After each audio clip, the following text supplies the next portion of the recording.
한 작가의 글을 읽게 됐습니다. 의외로 마음에 울림이 있어 여러분과 한번 나누어 보려고 합니다. 그 작가는 아침마다 쌀을 씻으면서 그의 생각을 이렇게 적어 놓았습니다. 나는 아침에 일어나 부엌에 물을 내리면서 전원을 켜듯이 하루를 시작했다. 아무리 곤고한 날에도, 몸이 찌부드드한 날에도, 눈이 개슴츠레 떠지지 않을 때에도 부엌 싱크대 앞에만 서면 살아났다.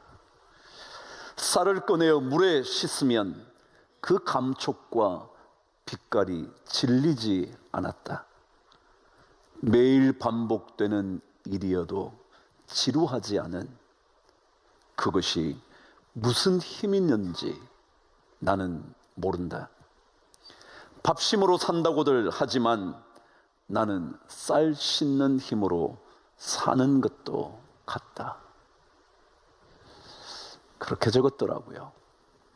여러분, 밥 하시는 일 참 힘든 일 아니셨나요? 어쩌면 얼마나 지겹고도 지루한 일상의 첫 아침이라 생각하신 적 없으신가요? 내가 이 일을 평생 하려고 삶을 살아야 하나 생각하기도 하신 적 있으신가요? 그런데 이 작가는 쌀을 씻는 그 일에서 힘을 발견했다 합니다. 정말 쌀 씻는 일이 힘이 있을까요? 그래요. 힘이 있을 수 있습니다. 가족을 생각하며 뽀얀 쌀을 뽀드득 씻어 나가는 그 일, 그 속에 담긴 내 기쁨과 힘이 쌀에 담겨 가족을 책임질 수 있다는 그것이 어쩌면 위대한 일 아닐까요? 정말 그것이 아름다운 향기 아니겠냐 말이죠.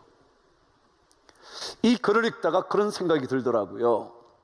여러분과 저에게는 어쩌면 지루할지도 모르는, 어쩌면 때때로 일어나고 싶지조차 않은 몸의 상태임에도 불구하고 하루를 시작할 수 있게 만드는 힘이 있는지, 그 힘이 어디에서부터 오는지 묻고 싶어지더라고요.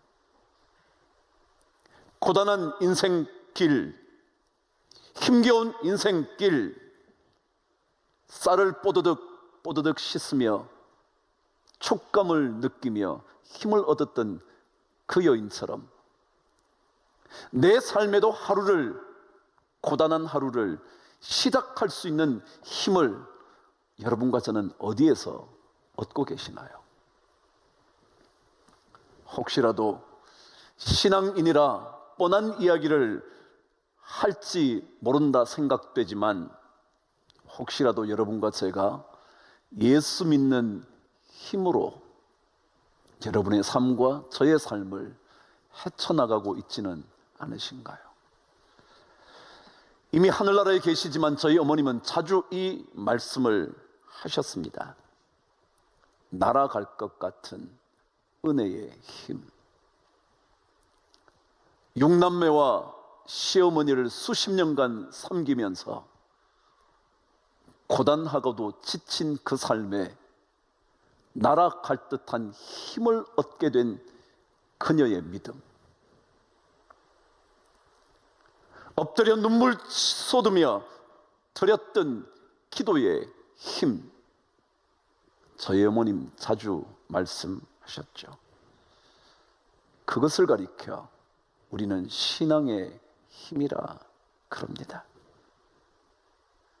그 힘을 우리는 사실 더 힘차게 꾸려나가야 할 것입니다. 삶이 우리의 눈을 개슴츠러하게 뜨게 하는 날들이 이어진다 할지라도 곤고한 여러분과 제 발걸음, 찌부드드한 몸 상태, 그런 상황임에도 그 힘을 잘 챙겨두어야 하는 것은 아닐지 모르겠습니다. 여러분, 좋은 글, 좋은 논문은 특징 하나가 있답니다.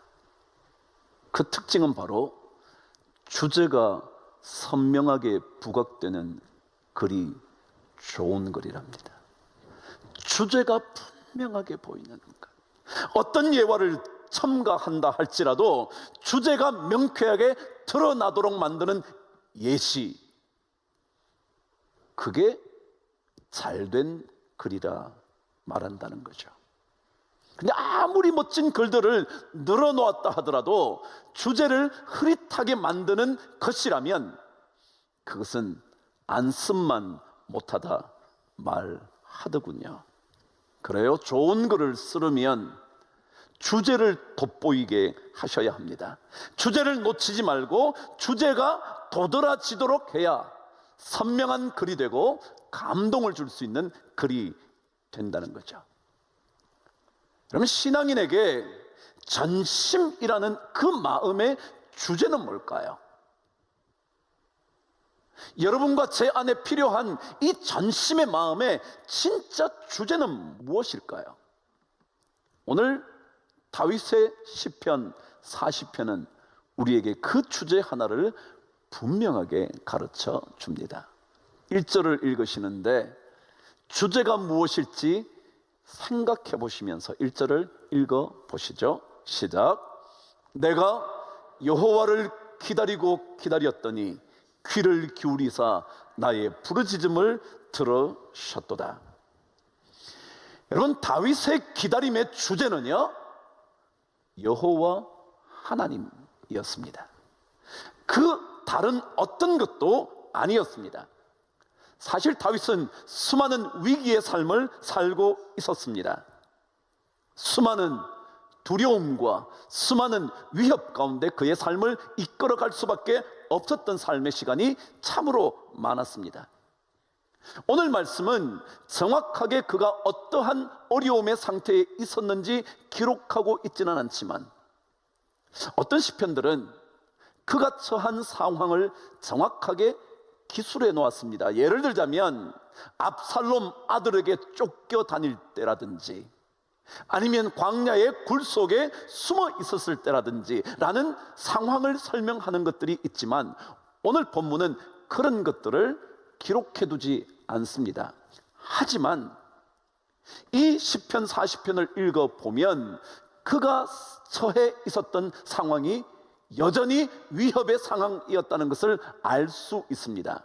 오늘 2절 말씀처럼 기가 막힐 웅덩이라든가 깊은 수렁이라든가 12절 말씀처럼 수많은 재앙이 그를 둘러싸고 있다든가 14절 말씀처럼 생명을 찾아 멸하려 하는 자들이 그의 주변에 가득하다든가 15절 말씀처럼 하하 하하 하며 조롱하는 자들이 그를 언제나 노려보고 있었다고 하는 등등의 표현을 본다면 그의 삶은 여전히 고난의 삶의 환경이었다고 말할 수 있습니다.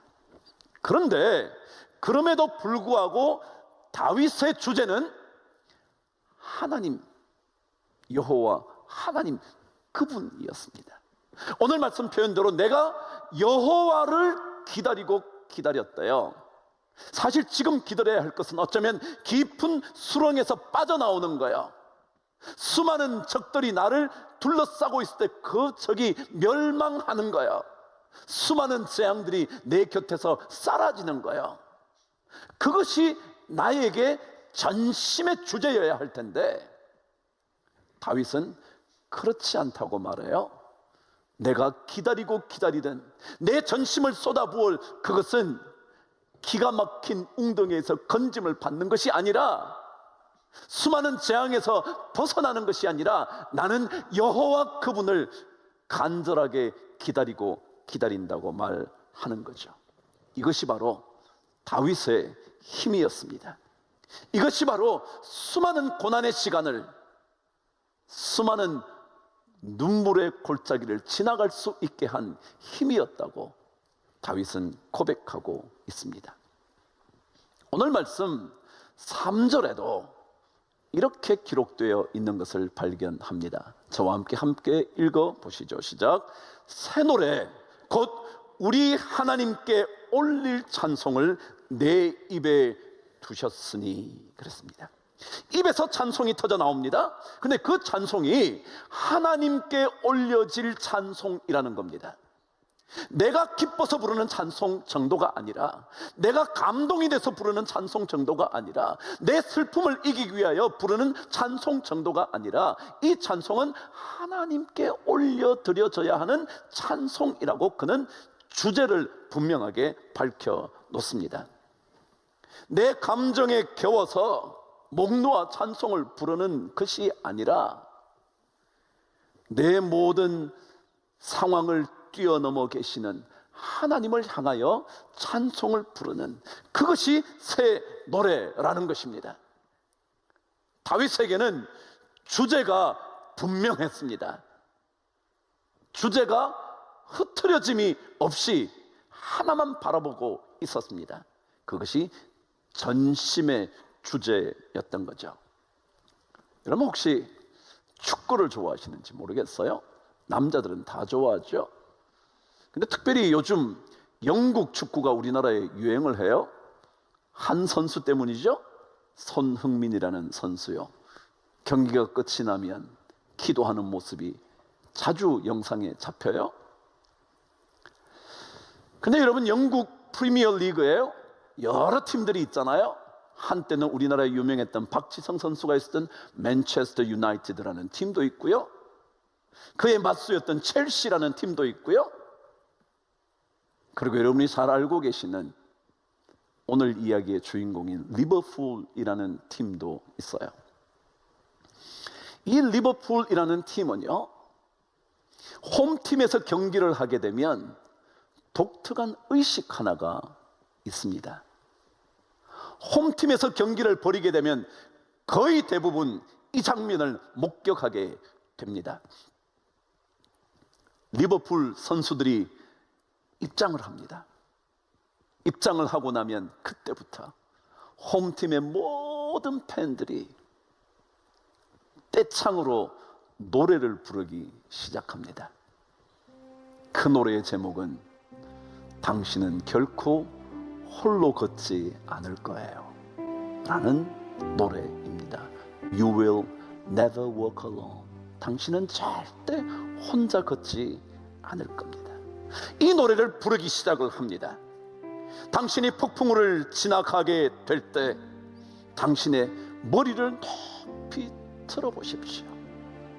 그리고 어두움을 두려워하지 마십시오. 그 폭풍우 끝에는 황금빛 하늘이 펼쳐질 것이고 종달새의 달콤한 노래가 있을 겁니다. 바람을 헤치고 걸어가십시오. 빗속도 거쳐 지나가십시오. 당신의 꿈이 이리저리 치인다 할지라도 계속 걸어가십시오. 가슴에 희망을 품고 당신은 결코 혼자 걷지 않을 거예요. 당신은 결코 홀로 걷지 않을 겁니다. 이 노래가 막 울려 퍼지면 그 경기장이 마치 장엄한 어떤 광경을 본 듯한 그런 느낌이 그 속에 가득합니다. 말하자면 그 홈팀 팬들은 리버풀 축구 선수들을 위하여 노래를 불러줍니다. 당신 혼자 있는 게 아니야. 당신 홀로 이 고통의 시간을 지나는 게 아니야.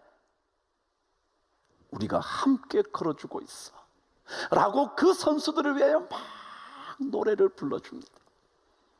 저는 그 모습이 마치 오늘 우리 신앙인의 모습이어야 할 것 같은 생각이 드는 거예요. 우리가 노래를 할 때, 찬양을 할 때 하나님 그분을 향하여 부르는 겁니다. 내 노래를 부르는 것이 아니라 내가 기뻐 부르는 노래 정도가 아니라 하나님께서 받으실 만한, 하나님께 올릴 새 노래를 우리는 부르는 것입니다. 내 삶의 감동 그 정도 아닙니다. 내 전심을 담은 찬양을 하나님께 드리는 겁니다. 하나님을 향하여 우리는 새 노래를 부르는 겁니다. 우리는 그 어느 누구에게도 찬양 드릴 수 없습니다. 그래서 이사야는 42장 8절에서 이렇게 고백을 했습니다. 나는 여호와이니 이는 내 이름이라. 나는 내 영광을 다른 자에게, 나의 찬송을 우상에게 주지 아니하겠다고. 다른 이에게 찬송을 부르는 게 아닙니다. 하나님께. 왜요? 그게 주제니까. 그 주제를 놓치면 우리는 힘을 잃어버리게 되니까. 이것이 우리 삶의, 우리 신앙의 가장 분명하게 도드라져야 하는 주제이기 때문에 그렇죠. 그리스도를 본받아라는 유명한 고전이 있습니다. 지난주에 제가 방송에서 책을 소개하면서 이 책을 알려드렸죠. 그 책의 3권 6장에는 이런 제목의 글이 실려져 있었습니다. 진정으로 그리스도를 사랑하는 증거라는 제목의 글에는 이렇게 기록합니다. 신중한 연인은 사랑하는 이가 주는 선물보다 그 선물을 주는 사람을 더 귀하게 여깁니다. 그는 선물의 가치보다 그 마음을 더 존중하며 사랑하는 사람을 모든 선물보다 위에 둡니다. 그런 거죠. 사랑하게 되면 선물을 주고받곤 합니다. 그러나 정말 중요한 것은 선물이 아니라 선물을 주는 사람의 마음입니다. 사랑의 마음이요, 따뜻한 마음이요, 함께하는 마음이요.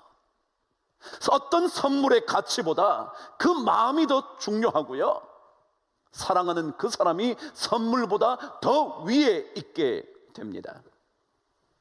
또 다른 페이지는 이렇게 적혀져 있습니다. 사랑하는 사람은 선물을 보지 않고 모든 좋은 것을 뛰어넘어 그것을 주는 사람을 바라봅니다. 왜요? 선물은 주제가 아니거든요. 선물은 주제가 될 수 없거든요. 선물보다 선물을 주는 그 사람이요, 선물의 가치보다 선물을 주는 그 사람의 사랑의 마음의 가치거든요. 그게 주제이거든요. 만일 선물 때문에 주제를 놓친다면, 만일 선물 때문에 주제인 하나님을 놓쳐버린다면, 지금 곤궁의 상황, 고난의 상황에서 벗어나는 이 건짐을 받는 일, 이 선물보다 더 중요한 주제는 하나님이시거든요. 그래서 다윗은 내가 여호와를 기다리고 기다렸다고 고백하는 거죠. 그렇지 않았다면 건짐 받는 일을 기다리고 기다려야 되는 것 아닌가요? 그 선물이 나에게 주어져야 내가 힘이 생길 것 같은 생각을 하게 되지 않을까요? 그런데 다윗은 주제가 무엇인지 분명하게 알았죠. 곤고함에서 벗어나는 것이 내 인생의 주제가 아니라 하나님 그분이 주제라고. 내가 부르는 찬양의 주제는 하나님이라고. 바로 이 주제, 여호와 하나님 그분을 놓치지 않으려면 오늘 성경은 중요한 것 한 가지를 우리에게 말해줍니다. 1절 저와 함께 읽어보시죠. 시작. 내가 여호와를 기다리고 기다렸더니 귀를 기울이사 나의 부르짖음을 들으셨도다. 오늘 성경은 말합니다. 나의 하나님 여호와를 기다리고 기다렸대요. 이것은 이런 표현입니다. 끈질기게 기다린다고, 포기하지 않고 기다린다고, 절대 중단할 수 없는 기다림이라고. 그래서 이 기다림이 강조가 되어 있는 강세형입니다. 중요한 것은요, 포기하지 않고 그 하나님을 기다리는 것입니다. 끈질기게 하나님 그분만 기다리는 것이 필요합니다. 주님을 기다리는 일에는 인내심이 필요합니다. 더더욱이 기다린다고 말하는 이 단어 카와라는 단어는 막연한 기다림이 아니라 어떤 일이 반드시 이루어질 것이라는 확실한 믿음을 가지고 기다리는 것을 가리켜 이 단어라고 설명을 합니다. 그렇습니다. 신앙은 하나님 그분이 우리의 주제가 되어야 합니다. 그리고 그분을 향하여 우리는 찬송을 드리는 인생이어야 합니다. 그것도 끈질기게, 중단에 결코 포기하지 않고 중도 탈락하는 법 없이 인내함을 가지고 끝까지 기다리는 겁니다. 그때 하나님은 우리의 능력이 되셔서 그 어떠한 적들로부터도 우리를 보호하실 수가 있을 겁니다. 그 어떠한 기가 막힐 웅덩이에서도 우리를 건져주실 수 있을 겁니다. 우리는 그 선물을 그러나 바라보는 것이 아니라 그 선물을 주실 하나님을 바라보는 겁니다. 그 선물을 주시는 하나님을 더 귀하게 여기는 겁니다. 바로 이것이 우리의 신앙의 힘입니다. 여러분과 제가 이 신앙의 힘을 얻기 위하여 우리 믿음의 전심이 향해야 할 주제를 분명하게 발견할 수 있게 되기를 주님의 이름으로 축복합니다.